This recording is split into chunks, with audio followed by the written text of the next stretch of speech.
جس طرح اللہ تبارک و تعالی انسان کو برے حالات سے آزماتا ہے نا، اسی طرح اللہ تبارک و تعالی انسان کو اچھے حالات سے بھی آزماتا ہے۔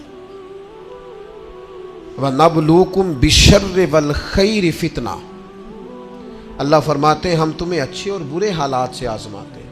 یہ جو بہت اچھے حالات ہوتے ہیں یہ بھی آزمائش ہوتے ہیں۔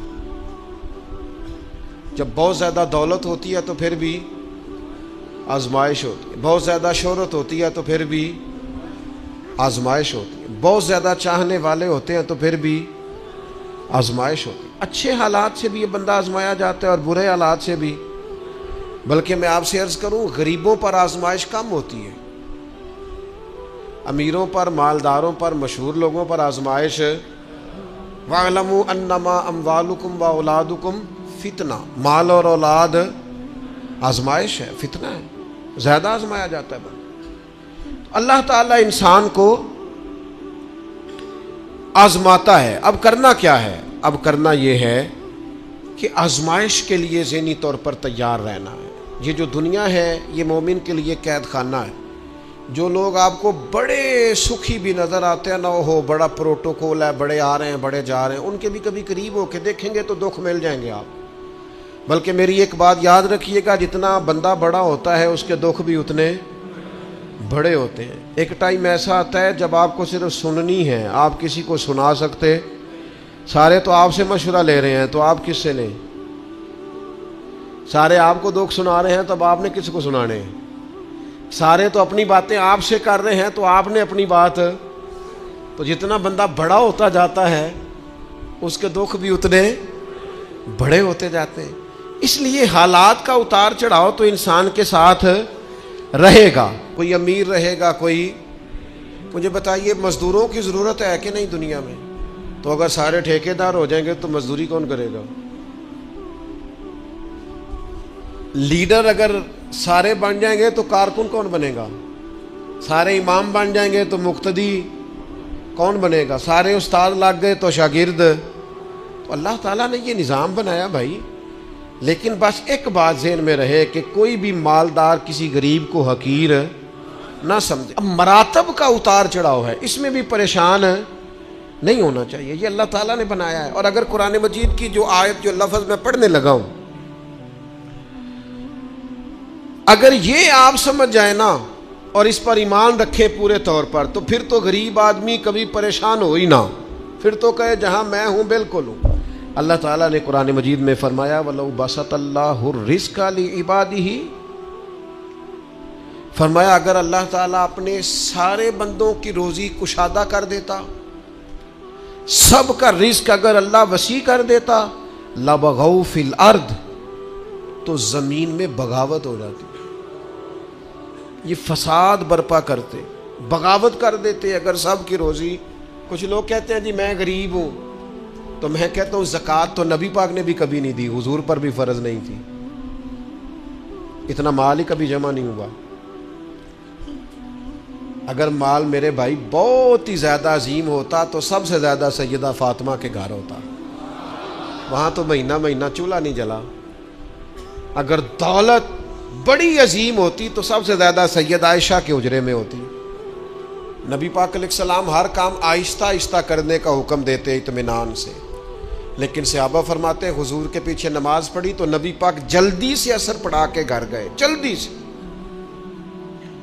اور تیزی سے حضور واپس آئے۔ تو ہم نے عرض کی یا رسول اللہ صلی اللہ تعالی علیہ وسلم آج اتنی جلدی آپ گئے اور اتنی جلدی واپس آ گئے؟ تو محبوب فرمانے لگے نماز پڑھا رہا تھا تو مجھے خیال آیا کہ وہ گھر میں تو سونا کل بانٹ رہا تھا، آج میں تو ایک ڈلی سونے کی بچی ہوئی پڑی ہے، تو میں نے کہا زیادہ وقت نہ گزر جائے، وہ بھی میں جلدی سے جا کے دے آؤں، تو میں جلدی سے گیا ہوں۔ پیسے نہ ہونے پر پریشان ہو یار، نبی پاک نے تو انہیں قبول ہی نہیں کیا، پسند ہی نہیں فرمایا۔ دولت، عہدہ، شہرت، اس کے بارے میں پریشان ہو، اللہ کہتا ہے یہ سب کا وسیع ہوتا تو زمین میں فساد ہوتا۔ لہذا مقصد حیات کو سمجھو، صرف عہدے کا اوپر نیچے ہونا یہ کمزوری کی علامت نہیں ہے، اپنے آپ کو اس سے نکالو۔ اگر اللہ تبارک و تعالیٰ نے کہیں رکھا ہے انسان کو تو یہ اس کے لیے فائدہ مند چیز ہے۔ پھر ایک بات یہ ہوتی ہے، بہت سارے دوست آ کے پوچھتے ہیں جی میں جو کام بھی کرتا ہوں ناکام رہتا ہوں، جو کام بھی کرتا ہوں پیچھے رہ جاتا ہوں، جو جد و جہد بھی کرتا ہوں میرا کام آگے نہیں چلتا۔ حضرت عیسیٰ علیہ السلام نے نہ گھر بنایا نہ نکاح فرمایا، ایک پیالہ تھا ہاتھ میں، ایک دن انہوں نے دیکھا کہ ایک آدمی چلو سے پانی پی رہا تو پیالہ بھی صدقہ کر دیا۔ وہ ایک اینٹ کا تکیہ رکھتے تھے، ایک دن انہوں نے ایک شخص کو دیکھا کہ بازو بچھا کے اس نے تکیہ بنایا ہوا ہے تو وہ اینٹ بھی کسی کو دے دی، تیرے کام آ جائے گی۔ اس خلوص کے ساتھ انہوں نے دین کی تبلیغ کی، لیکن قوم نے کیا کیا؟ معاذ اللہ انہیں سزا دینے کے لیے، پھانسی لٹکانے کے لیے آ گئی، وہ تو اللہ نے کرم کیا آسمانوں پہ اٹھا لیا۔ اتنی سخت محنت کے باوجود بھی ان کی ظاہری حیات میں ساری قوم ان کی فرما بردار۔ پھر مجھے بتائیے حضرت عیسیٰ دنیا سے کامیاب تشریف لے گئے کہ نہیں؟ جناب عیسیٰ دنیا سے وہ کیوں کامیاب گئے کہ اللہ نے جو ڈیوٹی ان کے ذمہ لگائی تھی وہ ڈیوٹی انہوں نے پوری کی ہے۔ ہم اپنی ڈیوٹیاں پوری کریں، صبح دکان وقت پہ کھولیں، گاہک تو اللہ بھیجتا ہے، رزق تو اللہ دیتا ہے، ہم جا کے محنت پوری کریں۔ لیکن یہ جو نتیجہ اپنی مرضی کا مانگتے ہیں نا، میں نے جیتنا ہی جیتنا ہے، جیتنا تو شرط ہی نہیں، کھیلنا شرط ہے، جیتنا تو شرط ہی نہیں۔ مجھے بتائیے نا، حضور علیہ السلام موجود ہیں، ظاہری طور پر سارے جلوے، پر احد کے اندر بظاہر مسلمانوں کو ناکامی ہو گئی تھی، ظاہری طور پر کفار جیت گئے تھے، تو کیا حوصلے ٹوٹ گئے؟ اس کے بعد کیا کہا مسلمانوں نے؟ اب ہم نہیں نکلیں گے میدانوں میں۔ بظاہر حدیبیہ کے موقع پر کفار سخت شرطیں منوانے میں کامیاب ہو گئے تھے، تو کیا پھر مسلمان دل چھوٹا کر جاتے؟ او ملت کے جوانوں، ہر بات میں کمزور پڑ جاتے ہو۔ وہ جی مجھے بڑی دیر ہو گئی، میرا کوئی اتنی کچی باتیں کرتے ہیں، بعض اوقات کے دل کرتا ہے یار تو کیا بات کرتا ہے، اٹھ باندھ کمر کیوں ڈرتا ہے؟ پھر دیکھ خدا کیا کرتا ہے۔ قرآن مجید کا کبھی آپ انداز دیکھیں نا سمجھانے، وَلَا تَهِنُوا وَلَا تَحْزَنُوا وَأَنْتُمُ الْأَعْلَوْنَ إِن كُنتُم مُؤْمِنِينَ۔ فرمایا کمزور نہ پڑنا، غم نہ کھانا، بس پکے مومن رہنا، فتح اللہ تمہیں ہی عطا کرے گا، غلبہ اللہ تمہیں ہی عطا کرے گا۔ لہذا یہ ساری چیزیں اللہ پہ چھوڑ دیں، جتن جتن تہار کوئی کھیڑے، تو ہارن کھیڑ فقیرہ، جتن دا مول کوڈی پیندائی، ہارن دا مول ہیرا۔ دنیا میں کچھ لوگ اس طرح بھی میدان میں نکلتے ہیں جو ہارنے کے لیے نکلتے ہیں۔ چھوٹا بچہ کہتا ہے اپنے ابا جی سے پنجہ لڑائیں، سچ بتاؤ ابا جب چھوٹے بیٹے سے پنجہ لڑاتا ہے تو جیتنے کے لیے لڑاتا ہے؟ بیٹے نے بازو پکڑا ہے، پنجہ ملایا، باپ گر گیا اور ساتھ پتہ کہتا او ہو کنی طاقت ہے۔ اور نہیں طاقت جناب، آپ خوش ہو رہے ہیں کس بات پہ؟ کہ بیٹا جیت جائے تو مزہ بڑا آتا ہے، یہ کامیاب ہو جائے تو مزہ۔ لیکن آپ سمجھیں اس بات کو جو میں سمجھانا چاہ رہا ہوں، یہ کامیاب کب ہوا ہے؟ ابا جی کو ہرا کے۔ اس وقت یہ جو جیتا ہے اور باپ خوش ہو رہا ہے اپنے آپ کو ہرا کے، اور بیٹے کو کتنا خوش ہے، اور کہتا ہو بلے بلے کنی طاقت۔ بیٹا دوڑ کے آیا ہے، گلے لگا، باپ گر گیا، او ہو مجھے گرا دیا ہے، دیکھو کتنی طاقت ہے۔ یہ کیوں کہہ رہا ہے؟ حوصلہ افزائی کر رہا ہے۔ یہ گر گیا ہے اور گر کے راضی ہے، یہ ہار گیا ہے اور ہار کے، تاکہ میرا بیٹا جیت جائے۔ اور یار اگر تو پیچھے رہ گیا ہے تو تھوڑا راضی ہو جا، باقی مسلمان جو آگے نکل گئے تھوڑی دیر کے لیے تو کہنا یار میں پچھلی صف میں ہی صحیح، پر دیکھ تو صحیح میں کتنوں کا پہرے دار ہوں۔ نبی پاک علیہ السلام نے فرمایا 2 آنکھیں دوزخ میں نہیں جائیں گی، ایک وہ جو اللہ کے خوف سے روئی، اور ایک وہ جس نے اسلامی سرحد پر پہرا دیتے ہوئے جاگ کر رات گزار دی۔ اس سپاہی کو کوئی نہیں جانتا جو بارڈر پہ کھڑا ہے، لیکن وہ جاگ رہا ہے نا، آنکھ کھلی ہوئی ہے نا، تیرے لیے جاگ رہا ہے، میرے لیے جاگ رہا ہے۔ وہ چاروں کونوں پہ بارڈروں پہ جو سپاہی کھڑے ہیں وہ تیرے میرے لیے کھڑے ہیں، ان کی آنکھیں جاگتی ہیں تو باقی سارے سوتے ہیں۔ وہ رات جاگ کے پیچھے رہ کے وہ عام لوگ ہوتے ہیں، ان کے عہدے بھی کوئی نہیں ہوتے زیادہ، لیکن وہ پیچھے رہ کے بہت ساروں کے محافظ ہوتے ہیں۔ تو بھائی کچھ نے پیچھے بھی تو رہنا ہوتا ہے نا، سب نے لیڈر نہیں بننا، کچھ نے کارکن بھی بننا ہوتا ہے۔ حضور جب سفر پہ جاتے تھے تو ایک دو صحابہ کو کہتے تھے تم نے سب سے پیچھے چلنا ہے۔ کیوں؟ فرمایا کوئی بچہ پیچھے رہ گیا، کوئی جانور پیچھے رہ گیا، کوئی سامان پیچھے گر گیا تو ذرا اٹھاتے آنا۔ تو وہ ہیں سب سے پیچھے، پر کر پھر بھی کوئی ڈیوٹی رہے ہیں۔ چلو ہم کچھ بندے پیچھے نہ رہ جائیں، جتن جتن ہر کوئی کھیڈے، تو ہارن کھیڈ فقیرہ، جتن دا مل کوڈی پیندائی، ہارن دا مل ہیرا۔ تو میرے بھائی یہ مراتب میں اگر کمی بیشی ہو جائے تو اس پہ کمزور ایک خاص چیز آپ سے عرض کرنے لگا ہوں، اور یہ شاید پہلی دفعہ میں ایسا کروں گا۔ میرا دل کرتا ہے آج میری گزارش ہوگی، میں آپ سے طلب کروں گا، مہربانی کریں آج نہ اپنی زندگی کی پچھلی ساری کوتاہیاں یاد کریں، سستیاں یاد کریں، کہاں کہاں ہم نے جان بوجھ کر اپنی جان پہ ظلم کیا ہے، پیچھے رہ گئے، اس کو یاد کرنا ہے آج۔ یہ میں نے بھی آج یاد کرنا ہے، آپ نے بھی۔ اور پھر ایک اور چیز آپ سے مانگنی ہے، یہ آپ نے ضرور کرنا ہے۔ آج آپ نے پچھلی کوتاہیاں یاد کرنی ہے، اور آج اللہ سے اور اپنے آپ سے ایک وعدہ کرنا ہے کہ مالک ایک زندگی میں ڈیوٹی ہم ضرور کریں گے، وہ چاہے ہم یہ ذہن بنا لیں کہ ہم نے اپنے دوستوں کو نمازی بنانا ہے، یا یہ ذہن بنا لیں او پنڈ دے وچ نا بی بی نو طلاق ہو گئی یا خامد فوت ہو گیا تو اس کے والد نے کہا کہ تیرا نا پھر نکاح کرنا ہے، شادی کرنی ہے۔ میں کہ نہیں ابا جی ان نہیں۔ اب پتر پھر عمر کی میں گزرے گی؟ اس آخیا میں نہ ارادہ کر لیا، میں ان ساری زندگی قرآن پاک پڑھانا ہے بچیاں۔ اس طرح کی میں نے درجنوں بیویاں دیکھی ہیں دیہاتوں میں، ساری زندگی اب میں قرآن، کوئی انہوں نے مقصد تو بنایا نا۔ نبی کریم علیہ السلام نے فرمایا قیامت کے دن اللہ تعالیٰ لوگوں سے فرمائے گا، سب سے پہلا سوال لوگوں سے، مختلف احادیث میں مختلف سوال ہیں جو سب سے پہلے ہوں۔ اس حدیث میں فرمایا اللہ قیامت کے دن سب سے پہلا سوال بندوں سے یہ پوچھے گا مجھ سے ملنے کو جی چاہتا تھا؟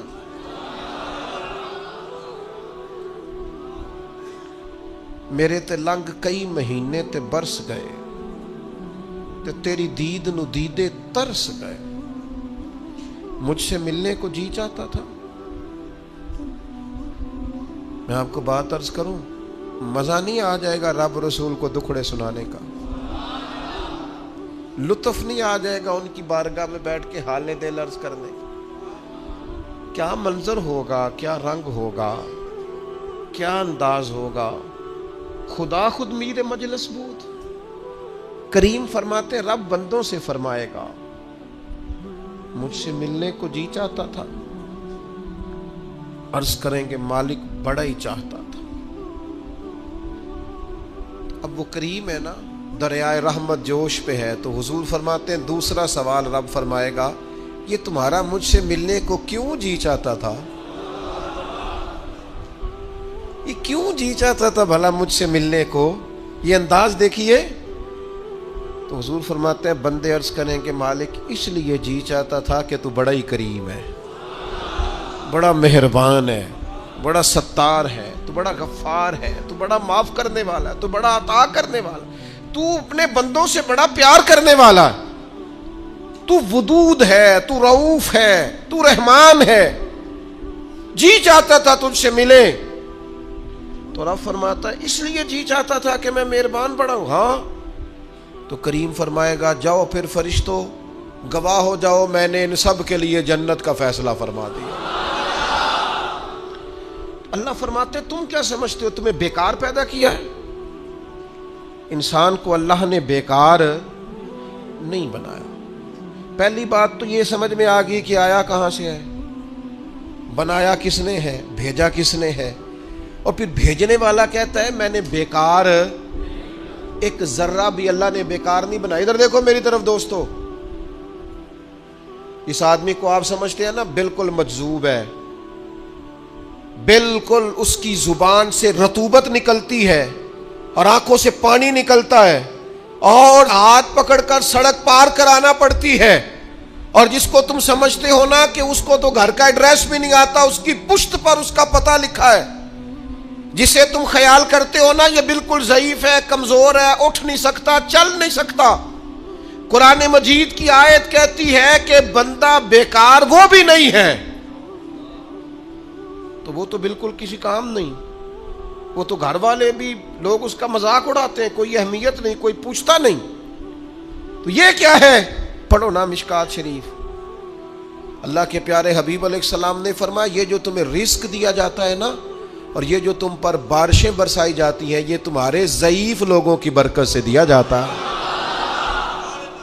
میں کسی شخص سے بیزار نہیں ہو سکتا، کیونکہ ایک ذرہ بھی تو بیکار نہیں ہو سکتا، ایک ذرہ بھی تو بیکار نہیں۔ مجھے ایک دوست کی بات نہیں بھولتی، ان کے بیٹے نے آ کے کہا مجھ سے، کہنے لگی ابا جی نو آکھو بڑا دے لیا رشتے داراں نو تے بڑا ونڈ لیا، وہ کہڑا کو نہ نیکی کردے نے، سوا سائڈ تے ہو کے غیبتاں کردے نے، آنکھوں نے ان بس کرن۔ اور وہ تھوڑے تھوڑے نالاں بھی تھے، چند باتیں اس نے اس طرح کی بتائیں جو واقعہ شکایت والی تھی، تو میں نے ان بزرگوں سے کہا، میں کہ پاجی منڈا بھی پریشان ہے، گھر دے بھی تو چھڈو، سادہ بندہ ان پڑھ آدمی محنت مزدوری، اتنی پتے کی بات کی؟ کہنے لگا حضرت صاحب پتہ نہیں اللہ کدے صدقے پہ دیندا ہے۔ تو مجھے یہ حدیث یاد آئی مشکات شریف کی، حضور فرمانے لگے اللہ تمہارے کمزوروں کی برکت سے تمہیں عطا کرتا ہے۔ کس کی وجہ سے اللہ تمہیں دیتا ہے؟ ضعیفوں کی وجہ سے۔ ایک تو کسی چیز کو بھی اللہ تعالیٰ نے بیکار پیدا پھر کس لیے پیدا کیا، مقصد حیات کیا ہے، اس کو آپ نے سمجھنا ہے۔ فرمایا الذی خلق الموت والحیات لیبلوکم ایکم احسن عملا، ہم نے موت اور حیات اس لیے پیدا کی ہے تاکہ پتہ چلے تم میں بہترین عمل کون کرتا ہے، بہترین عمل کون بندہ کرتا ہے، اس مقصد کے لیے موت اور حیات کو پیدا کیا۔ ہم تو کام کرنے آئے بھائی، دنیا میں کام کرنے آئے۔ یہ جو لوگ ویلے بیٹھے ہیں نا، صبح سے شام تک موبائلیں چلا رہے ہیں، آرام کر رہے ہیں، کھانے کھا رہے ہیں، آ رہے ہیں جا رہے ہیں، یہ لوگ اس مقصد حیات سے غافل ہیں جس مقصد کے لیے بھیجے گئے۔ قرآن مجید کہتا ہے تمہیں اچھے اعمال کے لیے دنیا میں بھیجا ہے، اس مقصد کو تم سمجھو، کوئی خیر کا کام زندگی میں کرو، کوئی خیر کا کام۔ یہ جو مسجد کا خادم ہوتا ہے نا، اس کے پاس مسجد کی چابیاں ہوتی ہیں، اور مسجد کے خدام اکثر پڑھے لکھے نہیں ہوتے، کم پڑھے لکھے ہوتے ہیں، لہذا یہ ڈیوٹی کرتے ہیں، مسجد میں صفائی کرتے ہیں، جھاڑو دیتے ہیں، ڈیوٹیاں کرتے ہیں۔ لیکن میں آپ سے عرض کروں، بن سنور کے امام صاحب آئے، جناب پگڑی باندھی ہے، جبہ پہنا ہے، آ کے وہ سج گئے، سنور گئے، آ کے یوں بیٹھ گئے وہ، لیکن ان امام صاحب کو ان کی بھی بڑی شان ہے، جو نمازی مسجد میں سجدہ کریں گے ان کی بھی بڑی شان ہے، لیکن اس بندے کا مرتبہ آپ سمجھتے ہیں جو سب سے پہلے آیا ہے، جس نے آ کے جھاڑو دیا ہے؟ کہہ لوں میں ایک جملہ، کہہ لوں میں ایک جملہ، ایک بات کہہ لوں وہ والی کہ نبی کریم علیہ السلام نے کنجیاں ساری سیدنا بلال کو دے دی تھی، ڈیوٹی حضرت بلال حبشی کو دے دی۔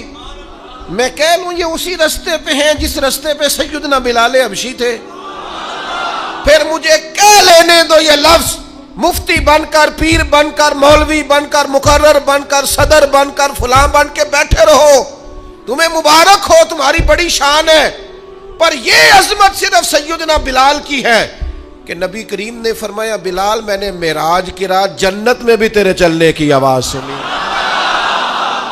یہ شان صرف۔ پھر مجھے کہہ لینے دو کمر اچھا ہے، فلک پہ نہ ہلال اچھا ہے، تیری نظر گر بینا ہو تو دونوں سے بلال اچھا ہے۔ آپ سمجھیں اس بات کو، کوئی مقصد تو ہے نا میرے بھائی۔ صحیح بخاری میں موجود ہے حضرت بلال مقصد بنا لیا تھا حضور کے دروازے کی نوکری کرنا۔ میں آپ سے عرض کروں اگر کوئی مقصد نہیں نہ بناؤ گے تو زندگی بے چین بے قرار گزرے گی۔ با مقصد لوگوں کی زندگی صحیح گزرتی ہے، با مقصد۔ کوئی ایک نوجوانوں سے بالخصوص کہوں گا یہ کوئی مقصد نہیں ہے، لوگ راضی کرنا، سٹیٹس لگانا، ویوز چیک کرنا، لائکس، کوئی مقصد نہیں، یہ بالکل بیکار کام ہے۔ آپ باصلاحیت ہیں۔ کچھ نوجوانوں کو میں دیکھتا ہوں، مجھے ایسے لگتا ہے یہ نوجوان ایسے ملک اور ملت کو چلا سکتا ہے کہ کوئی مقصد نہیں ملا، کوئی کام نہیں ہے کرنے، کوئی ڈیوٹی نہیں اپنے ذمے لی، آنا ہے، جانا ہے، بیٹھنا ہے، خوش گپیاں ہیں، تبصرے ہیں، یہ کوئی کام نہیں۔ آپ کا کوئی مقصد حیات ہو، آپ کوئی ڈیوٹی کریں، کوئی کام کریں، کوئی خدمت ہو جو آپ کریں، آپ محسوس کریں گے کہ کچھ برکت ہو گئی ہے۔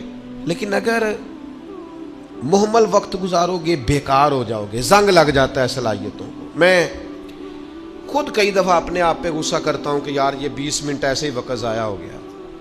اور پھر ایک اور بات بھی، اس میں عمر کا بھی کوئی لینا دینا نہیں۔ امام رازی نے لکھا ہے ایک صحابی کے بارے میں، حضور نے فرمایا کہ تیرا تھوڑا وقت رہ گیا دنیا سے جانے کا۔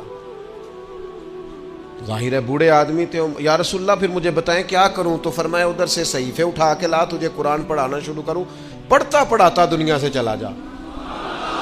انہوں نے نہیں کہا یہ عمر نہیں، آپ کے پاس مہینہ ہے، سال ہے، 20 سال ہے، جتنا بھی ٹائم ہے، آج سے کوئی کام شروع کر دیں، کوئی ڈیوٹی کریں۔ آپ یقین کریں کوئی کام اگر ہم اپنے ذمے لے لیں گے تو ہمارے لیے جینا آسان ہو جائے گا، ہمارے لیے جینا آسان ہو جائے گا۔ ڈیوٹی لے لیں کوئی، اس کو کریں۔ اب ہوگا کیا؟ جب آپ اس مقصد کے لیے نکلیں گے نا تو پھر مشکلات بھی آئیں گی، پھر حالات ہمیشہ ایک جیسے نہیں رہتے، تو اللہ آزمائے گا بھی اس رستے میں۔ وَلَنَبْلُوَنَّكُمْ بِشَيْءٍ مِّنَ الْخَوْفِ وَالْجُوعِ وَنَقْصٍ مِّنَ الْأَمْوَالِ وَالْأَنفُسِ وَالثَّمَرَاتِ وَبَشِّرِ الصَّابِرِينَ۔ پھر انسان کو آزمایا بھی جائے گا، اب مشکلات بھی آئیں گی۔ تو یہ مشکلات زندگی کا حسن ہے۔ آپ جب کسی مقصد کے تحت میدان میں نکلیں گے پھر آپ کو باتیں بھی سننی پڑیں گی۔ آپ بالکل صحیح جا رہے ہیں، لوگ تانے بھی دیں گے، لوگ کہیں گے بھی، تو بھئی اس کا مزہ آئے گا۔ اب ذہن بنا لیں کہ بھئی مشکلات آئیں گی، اتار چڑھاؤ آئے گا، تو یہ تقاضا ہوگا جب آپ پہلے سے ذہنی طور پہ تیار ہوں گے، پھر کوئی بھی مشکل بندے کو پریشان نہیں کرے گی۔ آج نہ ایک وعدہ کریے، ان بے مقصد نہیں جینا، کوئی مقصد بنانا ہے، کوئی پروگرام، کوئی تھبکی۔ ہمارے ایک بزرگ تھے، وہ فرمایا کرتے تھے میں نے زندگی میں مقصد بنایا، میں نے مایوس لوگوں کے حوصلے بڑھانے، دکھیوں کو کہنا ہے کچھ بھی نہیں ہونے لگا، کرم ہو جائے گا۔ کچھ ارادے نہ کر لیں، کچھ پروگرام نہ بنا لیں، کچھ خیال نہ کر لیں، آج سے کوئی مقصد حیات بنائیں، اس پہ ڈٹ جائیں۔ اور مقصد کون سے بنانے ہیں؟ جن کا قرآن پاک ٹھیک نہیں آج نیت کریں انشاءاللہ ٹھیک کرنا، جن کو آتا ہے آگے پڑھانا ہے انشاءاللہ۔ جن لوگوں کو اللہ تبارک و تعالیٰ نے رزق دیا ہے وہ غریبوں کی مدد کریں گے انشاءاللہ۔ جو محنت نہیں کرتے، والدین پریشان ہیں، وہ آج ارادہ کریں مالک ہم ارادہ کرتے ہیں تو مدد کر، ہم محنت کریں گے انشاءاللہ۔ جن کے رزق میں کہیں کوئی ملاوٹ ہے، وہ سمجھتے ہیں کہ یار یہ میں پوری دیانتداری سے نہیں لے رہا، وہ آج ارادہ کریں کہ اللہ میں ملاوٹ دور کروں گا، وہ ہم سے نہیں اپنے آپ سے، اللہ سے، اور میں بالکل جائز لیا کروں گا۔ آج سے پکے ارادے، پکی نیتیں اور مضبوط پروگرام۔ جنہوں نے جان بوجھ کے نمازیں عبادتیں ترک کی ہیں وہ آج ارادے کریں کہ بس بھائی آج کے بعد انشاءاللہ۔ آپ ارادہ تو کریں، آپ پروگرام تو بنائیں، وہ تو کریم ہی بڑا ہے۔ صحیح مسلم میں حدیث ہے، حضور فرماتے ہیں جو بندہ اللہ کی طرف ایک بالشت آتا ہے نہ ایک گٹ، اللہ اس کی طرف پورا ہاتھ آتا ہے۔ اور فرمایا جو مالک کی طرف چل کے جاتا ہے اللہ کی رحمت اس کی طرف دوڑ کے جاتی ہے۔ آپ ارادہ تو کریں، دیکھیں تو صحیح، میری طلب بھی تو تیرے کرم کا صدقہ ہے۔ یہ پاؤں اٹھتے نہیں بلکہ یہ اٹھائے گا۔